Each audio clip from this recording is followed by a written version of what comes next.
Ma mère m'a giflé devant 2 scènes invitées de mariage, lorsque j'ai refusé de lui céder mon pantouse. J'ai ramassé ma boucle d'oreille, je suis sorti, et j'ai passé un seul appel. 60 minutes plus tard, elle hurlait. La paume de ma mère a heurté mon visage, devant 200 personnes, et le bruit qu'elle a fait sonnait faux. Trop sec, trop net, comme le choc de 2 boules de billard au moment de la casse. Ma boucle d'oreille s'est détachée, a rebondi sur le sol en marbre de la salle de bal, avec un tintement semblable à celui d'une clochette. Un silence total s'est installé. Le quartet de jazz s'est arrêté, en pleine phrase musicale. Près du mur du fond, un serveur se tenait debout, un plateau de champagne suspendu à la hauteur de son épaule, absolument immobile. Comme si quelqu'un avait appuyé sur pause, figeant le monde entier, excepté moi. J'ai inspiré une fois. Puis, je me suis penché, j'ai ramassé la boucle d'oreille, j'ai redressé le fermoir papillon, et je l'ai remise. Ma grand-mère me l'avait offerte, pour mes 30 ans. De l'or rose, une petite perle. Le genre de cadeau qu'elle choisissait avec soin, car elle faisait attention à ce que j'aimais, ce qui était précisément tout l'enjeu, et ce qui a déclenché toute cette histoire. J'ai regardé ma mère. C'est la dernière fois que tu me touches. Ensuite, je suis descendu de la scène, j'ai traversé les tables, sous le regard médusé des avocats, des juges, de la vieille bourgeoisie, et des nouveaux riches de Boston. J'ai franchi les doubles portes de la salle de bal du Fairmont Copley Plaza. Pour sortir dans le hall, là où le marbre était plus calme, et où l'air n'était pas imprégné de son parfum. J'ai trouvé un banc, près d'un palmier en pot, je m'y suis assise, puis j'ai sorti mon téléphone. J'ai composé, les mains tremblantes, le numéro que j'avais enregistré 7 jours plus tôt, sans trop savoir pourquoi, mais en sentant, au fond de moi, que j'en aurais besoin. Cabinet de Marcus Webb. Ici Paige Harrison, ai-je dit. Ma voix était calme, et j'en tire encore aujourd'hui une certaine fierté. Dites à ma grand-mère que nous avons besoin des documents. Une pause. Un instant de silence. C'est bien noté, Madame Harrison. Elle sera là d'ici 1 heure. Je suis resté assise sur le banc, dans le hall du Fairmont Copley Plaza, et j'ai attendu. Vous devez comprendre qui est Eleanor Harrison, avant que je ne vous raconte ce qu'elle a fait ce soir-là, car la personne qui a franchi les portes de cette salle de bal, 1 heure plus tard, n'était pas seulement ma grand-mère. C'était une femme qui avait enseigné le droit de la propriété, ainsi que le droit des successions et des fiducies, pendant 31 ans, à la Harvard Law School. Une femme qui avait écrit 2 manuels scolaires, encore utilisés en première année de droit, dans 6 universités différentes. Une femme qui possédait, à l'âge de 78 ans, plus de crédibilité institutionnelle dans cette salle précise, remplie d'avocats et de juges ayant étudié ses travaux, que quiconque dans le bâtiment, y compris ma propre mère. Ma mère avait construit toute sa vie pour impressionner cette assemblée. Elle n'avait pas envisagé ce qui se passerait, si cette assemblée se retournait contre elle. Je dois d'abord revenir en arrière. Il vous faut comprendre l'architecture de cette famille, pour saisir comment cette soirée s'est effondrée. Je m'appelle Paige Harrison. J'ai 34 ans. Je travaille comme architecte spécialisé dans la restauration, au sein d'un cabinet du quartier de South End, à Boston. Je travaille sur des bâtiments anciens, cherchant ce qui mérite d'être conservé, et trouvant comment le préserver. Une activité qui, je l'admets, s'avère soit profondément ironique, soit tout à fait appropriée au vu de ma situation familiale, selon le point de vue. Ma mère, Victoria Harrison, est le genre de personnalité mondaine de Boston qui gère sa réputation, comme d'autres gèrent leur compte d'épargne retraite. C'est son actif principal, administré avec soin, auquel elle ne touche jamais sans en évaluer le rendement. Elle a passé 30 ans à bâtir un réseau composé des bonnes personnes, des cabinets d'avocats influents, des comités caritatifs en vue, et des dîners mondains incontournables. Elle est charmante, méticuleuse, et entièrement dévouée à l'image d'elle-même qu'elle s'est efforcée de projeter. Ma sœur Madison a 4 ans de moins que moi. Elle est plus jolie, d'une manière qui attire le regard plus rapidement. Elle a toujours compris, bien mieux que moi, que l'approbation de notre mère était une ressource limitée, et que la meilleure stratégie consistait à cesser de lutter pour l'obtenir, afin de mieux la gérer. Elle et ma mère forment un bloc soudé, depuis toujours. Je n'ai jamais fait partie de cette alliance. Ce n'était pas à cause d'un événement particulier, mais simplement parce que j'étais différente, précisément sur les points qui ne cadraient pas avec l'image que ma mère aimait donner d'elle-même. J'aimais les vieux édifices, les dimanches calmes, et l'appartement de ma grand-mère. Là-bas, il y avait trop de livres, pas assez de meubles à la mode. Et Eleanor préparait le thé à l'ancienne. Elle racontait des histoires sur ses affaires judiciaires, s'enquérait de mon travail, et écoutait attentivement mes réponses. Pendant 10 ans, je m'y suis rendu chaque dimanche. Parfois, j'apportais des tulipes, car Eleanor les aimait, et parce que j'avais remarqué cette préférence. Lorsque le testament d'Eleanor a été déposé, il y a 18 mois, j'ai hérité du Pentouse. Pas ma mère. Pas Madison. Moi. Ce Pentouse du quartier de Seaport. Mon grand-père l'avait acheté en 1987, puis rénové en 2004, avant de le léguer à Eleanor. Elle y a vécu durant 30 ans, y recevant des juges de la Cour suprême, des magistrats fédéraux, ainsi que des collègues de Harvard. Elle l'avait rempli des souvenirs accumulés d'une vie riche, intense, et menée selon ses propres règles. Valeur estimée, 2,1 millions de dollars. Une seule note explicative, écrite de la main d'Eleanor, était jointe au testament. 3 phrases, je lègue cette propriété à Paige, qui s'est montrée présente quand personne ne le lui demandait, qui s'est souvenu de ce que j'aimais, et qui était véritablement là. Ma mère a reçu la note par courrier. Elle m'a appelé, 14 minutes. Exactement après l'avoir ouverte. Lorsque j'ai décroché, elle est restée silencieuse un court instant. Puis, nous devons parler de ce que tu lui as dit. Je ne lui ai rien dit, ai-je répondu. Elle a pris sa décision seule. Elle a 77 ans, Paige. Parfois, elle ne sait plus très bien ce qu'elle fait. J'ai gardé une voix calme. Elle a enseigné le droit de la propriété. Pendant 31 ans, maman. Elle sait parfaitement ce qu'est un testament. Elle a raccroché.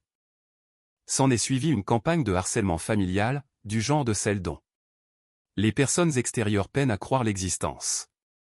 Vu de l'extérieur, cela ressemble à un conflit ordinaire. Marre de l'intérieur, on ressent toute la rigueur d'une action concertée. 3 semaines après le dépôt du testament, j'ai été exclu du groupe de discussion familiale. Ce n'était pas un accident. Je m'en suis rendu compte quand ma cousine Jenny m'a envoyé un message privé, pour me dire qu'elle avait vu la discussion, qu'elle en était désolée, et qu'elle ne savait pas quoi me dire. J'ai appris les fiançailles de Madison sur Instagram. Une de mes tantes m'a identifié sur la photo du dîner d'annonce, un événement dont je n'avais pas été informé, et auquel je n'étais pas invité. J'ai donc découvert que ma sœur allait épouser Tyler Caldwell, de la même manière que n'importe quel inconnu sur Internet. Ma mère a commencé à raconter, aux personnes qui comptaient pour elle.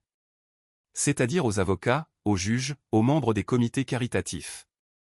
Et à toute personne proche de la famille Caldwell, une vieille dynastie de Boston, dont le patriarche était l'un des associés principaux du cabinet Rope et Gray. Que j'avais manipulé une vieille dame confuse, dans le but d'en tirer un profit financier personnel. Elle ne disait pas cela de façon grossière. Elle ne faisait jamais rien avec grossièreté. Elle présentait la chose comme une simple observation inquiète. Elle adoptait le ton d'une mère qui s'efforce de ne pas Dire du mal de sa propre fille, mais que l'honnêteté obligeait à partager ses craintes. Elle tenait ses propos dans des cercles où le nom de ma grand-mère avait du poids, ce qui, par conséquent, y semait aussi le doute. J'ai appris la situation par Éléanore elle-même, qui en avait été informée par un ancien collègue présent à l'un des dîners de ma mère. Éléanore m'a appelé un dimanche après-midi. Elle m'a dit, ta mère a été très occupée. Je sais, ai-je répondu. Est-ce que tu vas bien? J'ai regardé par la fenêtre de mon appartement de Southend, contemplant l'immeuble en briques en face, et cette lumière si particulière au vieille ville. Ça va, ai-je dit. Je ne vais pas me battre contre elle. Pour ça. Ça finira par passer. A murmuré Éléanore. C'était sa façon d'indiquer qu'elle n'était pas d'accord, tout en me laissant le soin de le réaliser par moi-même. Elle avait raison, comme d'habitude. Cela n'est pas passé. L'invitation au mariage est arrivée un jeudi, en décembre. Tenue de soirée. Exigée. Le Fairmont Copley Plaza. Réception pour 200 invités. Le genre d'événement que ma mère planifiait avec la précision d'une opération militaire, habilement masquée sous l'apparence d'une fête. Le soir même de la réception de l'invitation, mon téléphone a sonné. C'était ma mère. J'ai réfléchi, a-t-elle dit.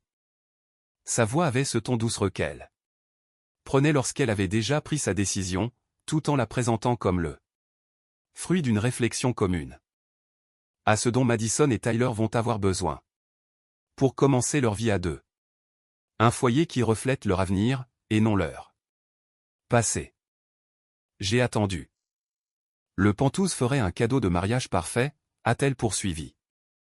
Pense à l'image de générosité que cela renverrait. Pense à ce que cela dirait. Sur notre famille. Sur notre famille. Pas sur moi, ni sur Madison. Mais sur l'image, la mise en scène, cette apparence à laquelle ma mère avait toujours accordé le plus d'importance. Non, ai-je répondu. Un silence. Un instant de flottement. Le père de Tyler est l'un des associés principaux chez Rope & Gray, a-t-elle dit. Sa voix s'était refroidie, sans pour autant changer d'intonation. Une baisse de température que j'avais appris à déchiffrer comme un baromètre. Ils reçoivent beaucoup. Ils ont besoin d'une demeure qui corresponde à leur rang. Le Pantouse de Seaport m'a été légué à moi, pas à Madison, et encore moins pour satisfaire les besoins mondains de la famille. Caldwell, ai-je rétorqué. Dans ce cas, le père de Tyler n'a qu'à leur en acheter un. Elle a raccroché. Après cela, je suis resté un long moment assise à la table de ma cuisine. J'ai essayé d'analyser la situation avec honnêteté. Étais-je égoïste? Existait-il une version de cette histoire, où céder l'appartement aurait été la bonne décision? Mon instinct de m'y accrocher découlait-il de l'appartement lui-même? Ou s'agissait-il d'une question de principe? Je revenais sans cesse au mot écrit par Éléanore, de sa propre main, qui était véritablement là. Ma mère n'avait pas été là. Ni pour les dîners du dimanche, ni à l'hôpital après l'opération de la hanche d'Éléanore en 2020, ni durant ces 3 semaines de convalescence. Je le sais pertinemment, car j'y étais. C'est moi qui la conduisais à ses rendez-vous de suivi au Massachusetts General, qui achetait des tulipes pour sa chambre, et qui restait assise à ses côtés pendant ses exercices de kinésithérapie. C'est laquelle me racontait l'époque où elle avait plaidé une affaire de propriété, devant un juge fédéral qui avait été son élève. Décrivant l'expression de son visage lorsqu'il s'en était rendu compte. J'avais été présente. Ma mère, elle, s'était contentée d'envoyer un panier de fruits. Je n'allais pas lui céder le Pantouse. 7 jours avant le mariage, mon téléphone a sonné à 6h58 du matin. Éléanore. J'ai répondu immédiatement, car elle n'appelait jamais si tôt, à moins d'un problème ou d'une urgence, et j'avais appris à ne pas laisser le doute planer. Si quelque chose tourne mal à ce mariage, a-t-elle dit sans préambule. Appelle immédiatement Marcus Webb. Marcus Webb, ai-je répété. J'avais un stylo sous la main. Je l'avais déjà saisi, un certain instinct agissant plus vite que ma pensée. Elle m'a dicté le numéro. Comment ça, si quelque chose tourne mal, ai-je demandé. Retiens juste ce numéro. Une pause a suivi, le genre de silence qu'Eleanor utilisait lorsqu'elle pesait ses mots, pour qu'ils portent plus de sens qu'il n'y paraissait. Et souviens-toi que je t'aime. Elle a raccroché, avant que je ne puisse lui demander à quoi servait ce numéro. De quel document il s'agissait, ou ce qu'elle entendait par « tout est prêt ». J'ai enregistré le contact, puis j'ai fixé mon téléphone pendant un moment. Mes mains tremblaient légèrement, de façon involontaire, sans que je puisse vraiment me l'expliquer. Ce n'était pas tout à fait de la peur, ni de l'impatience. C'était la sensation de se tenir au bord d'un engrenage, déjà en mouvement. La salle de bal du Fairmont Copley Plaza était, je dois bien l'accorder à ma mère, d'une réelle beauté. Des orchidées blanches ornaient chaque surface. Les lustres en cristal projetaient une lumière chaleureuse, le genre d'éclairage qui embellit subtilement tout le monde. Dans un coin, un quartet de jazz jouait du Gershwin, notamment Someone to Watch Over Me. Vu la suite des événements, cette chanson possédait une ironie dramatique, que je ne savourais que bien plus tard. J'étais placé à la table 14, à l'autre bout de la pièce par rapport à la table d'honneur, juste derrière une composition florale assez imposante pour obstruer en partie ma vue. Je me doutais que ce n'était pas un hasard. Je connaissais 2 personnes à ma table, ma cousine Jenny, qui m'a jeté un regard à mon arrivée, mêlant compassion et impuissance, et un camarade de promotion de Tyler, qui a passé la majeure partie du cocktail les yeux rivés sur son téléphone. Petite pause, si vous voulez d'autres histoires de ce genre, de meilleure qualité, mon lien Spotify se trouve dans la description. Le reste de la table était composé d'inconnus, ce qui, là encore, me semblait délibéré. Le service du dîner a commencé, puis les discours ont débuté. Le père de Tyler a prononcé un toast bref, très polissé. La demoiselle d'honneur de Madison a versé quelques larmes, de cette manière photogénique qu'ont les gens qui répètent leur discours depuis des mois. Tyler regardait Madison avec un amour sincère, ce qui me l'a rendu un peu plus sympathique, tout en me faisant éprouver de la peine pour lui, au même moment. À 19h30, ma mère s'est levée. Elle s'était emparée du micro, avant même que l'animateur de la soirée ne réalise ce qu'elle faisait. Elle tenait une coupe de champagne dans l'autre main, affichant le sourire qu'elle réservait aux assemblées qu'elle considérait comme son public. Avant de passer à la danse, a-t-elle annoncé, je voudrais prendre un moment pour quelque chose de spécial. J'aimerais inviter mon aîné, Paige, à me rejoindre. Ici. Les yeux de 127 paires d'invités se sont tournés vers la table 14. J'ai immédiatement compris la mise en scène. Le mot « invité » faisait office d'ordre, devant des témoins qui se souviendraient que j'avais été convié, et non contrainte. La coupe de champagne dans sa main. La chaleur. La célébration. La générosité. Tout le langage visuel d'une femme bienveillante. Refusée devant 200 personnes, y compris le père de Tyler, l'associé principal de Rope et Gray, ainsi que 3 juges fédéraux que je pouvais identifier de loin, et la moitié de la communauté juridique de Boston, ferait de moi la méchante de l'histoire. La fille aînée égoïste, incapable de mettre sa rancœur de côté le temps d'une soirée, et gâchant le mariage de sa sœur. Je le savais. Je me suis levé malgré tout, car elle allait faire ce qu'elle avait prévu, peu importe ma réaction. J'en avais fini de l'aider à masquer les conséquences de ses propres choix. Je me suis dirigé vers la scène. Elle a passé son bras gauche autour de moi. Le bras public. Celui qui transmettait de l'affection à l'assistance, tandis que sa main, posée sur mon épaule, exerçait une pression légèrement trop forte, une emprise qui signifiait « Reste là ». De sa main droite, elle a saisi un document sur la petite table. À côté du pupitre.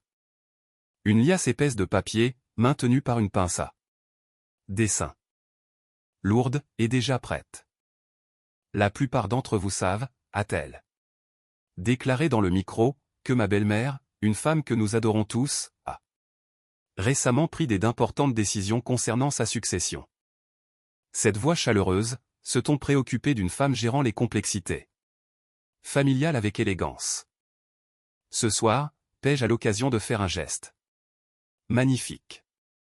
Offrir à sa sœur et à Tyler un foyer digne de tout ce que leur avenir leur réserve. Elle m'a souri. Tout ce que Paige a à faire, c'est signer. La salle a applaudi.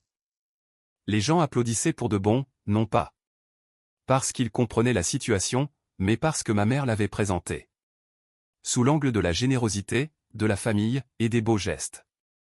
De plus, 200 personnes en tenue de soirée, une coupe de champagne à la main, ne se livrent généralement pas à une analyse de preuves.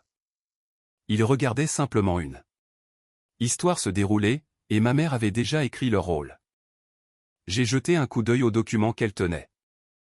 C'était un acte de renonciation, un transfert de droits de propriété sans garantie. Dans mon travail, j'en avais vu assez pour en reconnaître le format. Mon nom figurait sur la ligne du cédant. L'adresse de la propriété était celle du Pantouse de Siport. Elle me le tendait, un stylo à la main. Maman, ai-je dit, d'une voix qui est restée étonnamment ferme. Plus tard, je m'en serais moi-même étonné. Je ne signerai pas ceci.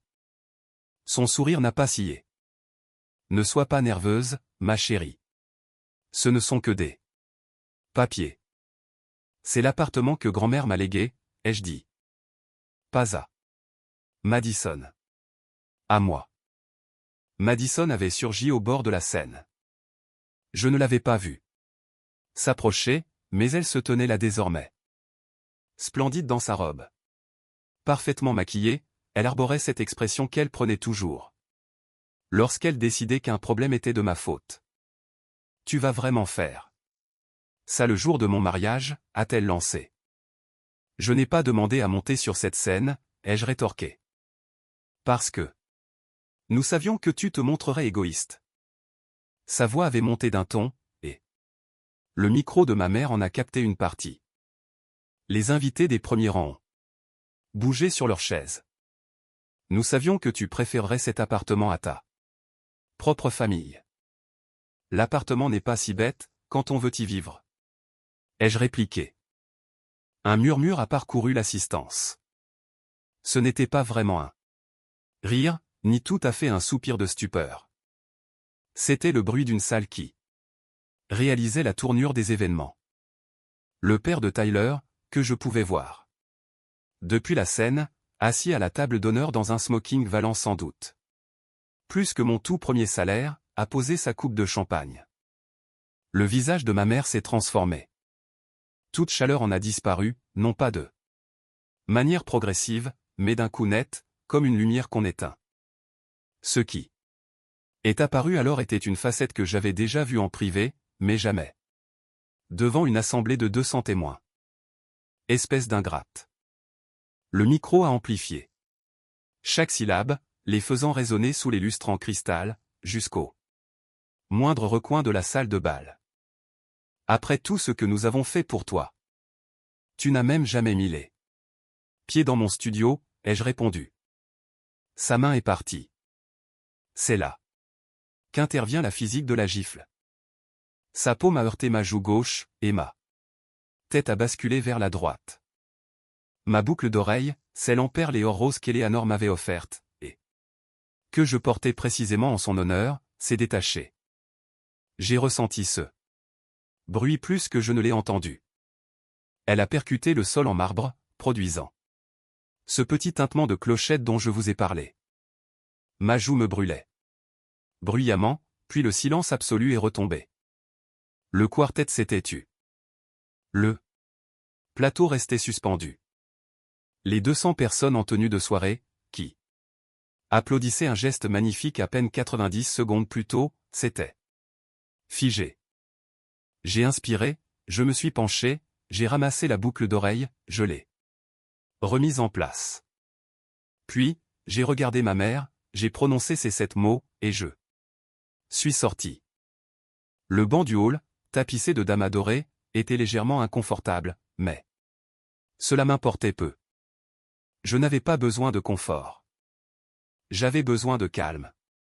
Pour composer le numéro. Marcus Webb. Je m'étais renseigné sur lui, au cours des 7 jours écoulés depuis qu'Eleanor m'avait confié ses coordonnées. Marcus Webb, avocat au barreau, cabinet Webb et Associates, Boston. Spécialisé en planification successorale, gestion de fiducie, et droit des personnes âgées. Ancien procureur adjoint du comté de Suffolk. 24 ans de pratique. Son service de garde m'a mis en relation avec une ligne d'urgence, et une assistante juridique nommée Diane. Elle avait la voix de quelqu'un qui attendait précisément cet appel. Elle sera là d'ici 1 heure, m'a dit Diane. Pouvez-vous confirmer le lieu? Fairmont Copley Plaza, grande salle de bal. 2e étage. C'est noté. Monsieur Webb vous demande de bien vouloir rester sur place. Je suis resté. Des gens traversaient le hall de temps à autre.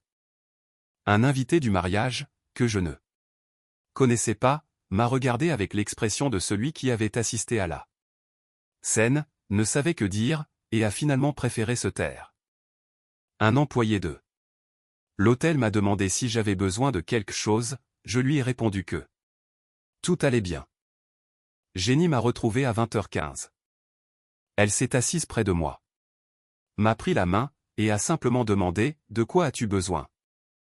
J'ai besoin de 55 minutes, ai-je dit.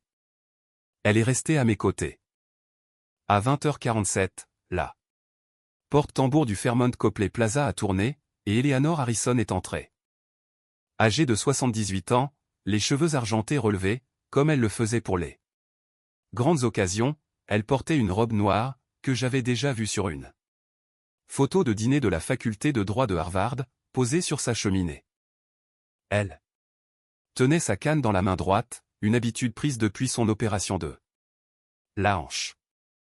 À sa gauche, marchait Marcus Webb, tenant une sacoche en cuir noir. Avec cette assurance tranquille de l'homme qui sait exactement ce qu'elle contient.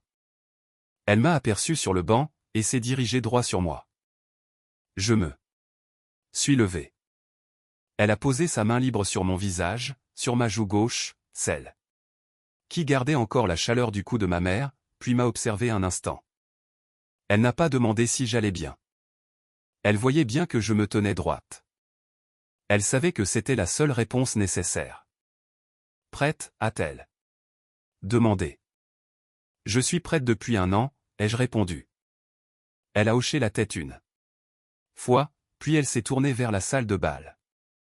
Je veux vous raconter ce que la scène donnait, vue de l'intérieur, lorsque les portes se sont ouvertes. 3 invités différents me l'ont décrite depuis, et leur récit concorde parfaitement. Les portes se sont ouvertes, et Eleanor Harrison est entrée. Les personnes qui savaient qui elle était, et ils constituaient la majorité dans cette pièce, se sont figées d'une manière bien particulière. Ce n'était pas la stupeur muette provoquée par la gifle, mais un tout autre silence, fait de respect et de reconnaissance. Le quartet de jazz avait repris, doucement. Quelqu'un a coupé la musique. Ma mère se tenait près d'eux. La table d'honneur, aux côtés de Madison et des parents de Tyler. Elle s'efforçait de contrôler l'interprétation que les invités donneraient de ce qui venait de se passer sur scène. Elle affichait cette mine qu'elle prenait toujours pour limiter les dégâts. Un air à la fois impliqué, chaleureux, légèrement soucieux, pour signifier « oui ». Un incident fâcheux s'est produit, mais je gère la situation avec élégance. Elle s'est retournée au moment où les portes s'ouvraient, et a aperçu sa mère. Le mot est sorti de sa bouche dans un ton que je ne lui avais jamais connu. Un son étranglé, presque inaudible, maman.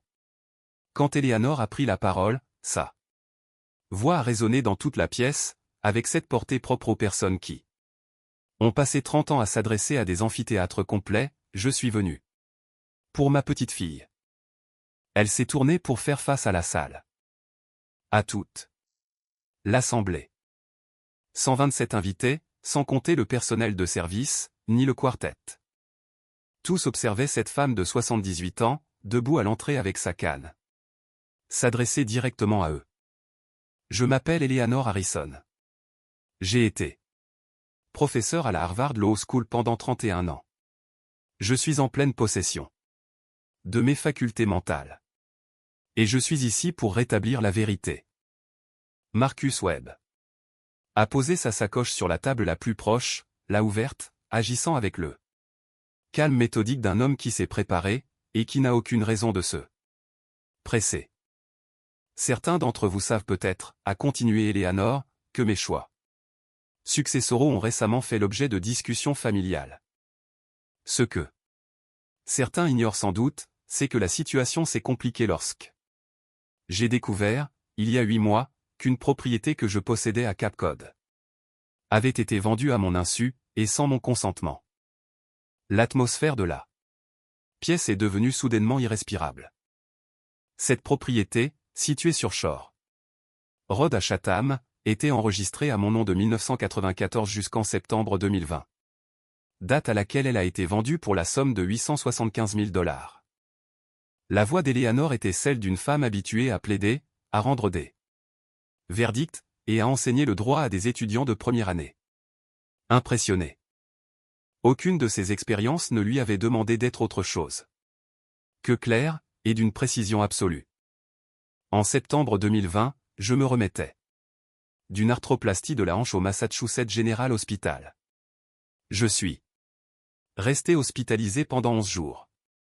Durant cette période, je n'ai absolument rien signé. Je n'ai autorisé aucune vente. Marcus a brandi un document. Il s'agit d'un rapport d'analyse graphologique légale, rédigé par le Dr James Cortland, expert en écriture agréé par l'American Board of Forensic Documents. Examiné, fort de 22 ans d'expérience. Il a marqué une pause délibérée. L'analyse menée par le Dr Cortland sur les documents de vente de Cape Cod conclut à une probabilité de falsification de signature de 98,7%. Ce rapport est daté du 14 novembre de cette année. Ma mère n'avait pas bougé d'un pouce. Elle tenait toujours sa coupe de champagne de tout à l'heure. Je l'ai vue réaliser soudainement qu'elle l'avait en main, sans savoir où la poser. J'ai également, a ajouté Eleanor, transmis ce dossier au bureau du procureur du comté de Suffolk. La plainte a été déposée ce lundi. La détective Renata Souza, de la division de la criminalité en col blanc, m'en a confirmé la réception ce mercredi après-midi. Elle a laissé ses mots peser sur l'assistance. Dans cette salle remplie de professionnels du droit, chacun comprenait parfaitement la portée de ses propos. L'engrenage que cela déclenchait, et la suite inévitable des événements. Le père de Tyler s'est penché en avant. Le juge que j'avais repéré un peu plus tôt demeurait parfaitement immobile. 3 amis de ma mère, assises vers le milieu de la salle, échangeaient des regards. Si ma mère avait été attentive, elle y aurait eu la réaction typique de personnes qui reconsidèrent leur relation avec quelqu'un en qui elles avaient confiance. Mais elle ne les regardait pas. Ses yeux étaient fixés sur Eleanor. Je veux être parfaitement clair sur un dernier point, a poursuivi Eleanor. Elle fixait à présent ma mère, d'un regard droit. C'était ce même regard qu'elle disait réservé aux étudiants qui tentaient de contourner les faits, plutôt que de s'appuyer sur les preuves. Paige ne m'a jamais rien demandé. Ni ce pantouse, ni une place de choix dans mon testament, absolument rien. Elle venait le dimanche, simplement parce qu'elle en avait envie. Elle m'apportait des tulipes, parce qu'elle avait remarqué que je les aimais. Tout ce qu'elle a reçu de ma part, elle l'a reçu parce que j'ai choisi de le lui donner. En pleine possession de mes moyens, en toute conscience, et en sachant que les personnes qui auraient bénéficié d'un autre choix n'étaient pas celles qui s'étaient montrées présentes. Elle a jeté un dernier regard à sa fille. Tu m'as perdu le jour où j'ai découvert ce que tu avais fait, a-t-elle conclu. Ce soir, tous les autres ont simplement pu voir la vérité en face. Victoria Harrison, qui avait consacré 30 ans de sa vie à bâtir sa réputation dans des salons comme celui-ci, auprès de gens comme ceux-là, a ouvert la bouche. Et pour la toute première fois en 30 ans passés à régenter chaque pièce où elle mettait les pieds, elle n'a pas réussi à articuler un seul mot. Je ne prétendrai pas que la suite a été simple. La clarté n'est pas synonyme de simplicité. L'enquête du procureur concernant la vente de la propriété de Cap Cod suit son cours. Lors d'un rendez-vous de suivi dans son cabinet, Marcus Webb m'a expliqué que ses affaires avancent lentement, et que je devais faire preuve de patience. Sur son bureau, il y avait une photo encadrée d'Eleanor, souriante, prise lors d'un événement de la faculté. Je l'ai contemplée un long moment, tandis que nous discutions. En janvier, la détective Renata Souza, forte de 20 ans d'expérience dans la criminalité financière, m'a convoqué pour un entretien complémentaire. Elle s'est montrée rigoureuse et très réservée, ce qui, je le conçois, était tout à fait normal. Madison et Tyler se sont mariés. Ils vivent désormais dans un appartement de Back Bay, que le père de Tyler les a aidés à trouver. Il leur a envoyé une carte. Je n'ai reçu aucune réponse, mais cela me convient. Je ne m'attends pas à ce que les comptes soient réglés entre nous de sitôt. Ma mère ne m'a pas contacté directement. J'ai appris par Jenny qu'elle prétend, auprès de son entourage, que les conclusions de l'expert graphologue sont contestées. Ce qui est totalement faux. J'ai également entendu dire qu'elle affirme à certains qu'Eleanor est manipulée par son avocat. Une telle remarque aurait fait rire Eleanor, avant de lui inspirer un regard méprisant par-dessus ses lunettes de lecture, précisément dans cet ordre. Je ne prête plus attention aux rumeurs. Eleanor m'a appris que les récits sont bien moins durables que les preuves écrites. 3 mois après le mariage, un dimanche après-midi de mars, je me suis rendu dans le quartier de Seaport. Le Penthouse possède de hauts plafonds, de grandes fenêtres donnant sur le port, et des pans entiers de bibliothèque qu'Eleanor a remplis sur plus de 50 ans. Je n'ai pas déplacé un seul livre, car ils lui appartiennent, et j'aime qu'il reste là. J'ai simplement comblé les espaces vides avec quelques-uns d'eux. Mes propres ouvrages. Principalement de l'histoire de l'architecture, un peu de génie civil, et une étagère entière consacrée aux bâtiments anciens, ainsi qu'à l'art de les préserver. Eleanor est venue dîner ce dimanche-là. Elle est montée par l'ascenseur, sa hanche la ralentissant encore dans les escaliers. Elle avait apporté une bouteille de vin, ainsi que la satisfaction tranquille d'une femme qui, à 78 ans, avait fait ce qu'elle devait faire, sans l'ombre d'un regret. Nous avons dîné à la table près de la fenêtre, face aux lumières du port. Dehors, le froid de mars régnait, mais l'intérieur était chaleureux. À un moment donné, elle m'a demandé, « Ta joue va bien ?» « Tout va bien », ai-je répondu. C'était déjà passé, dès le lendemain. Parfait. Elle a resservi du vin dans son verre. Je suis désolé de ne pas avoir été là quand c'est arrivé. Tu étais là.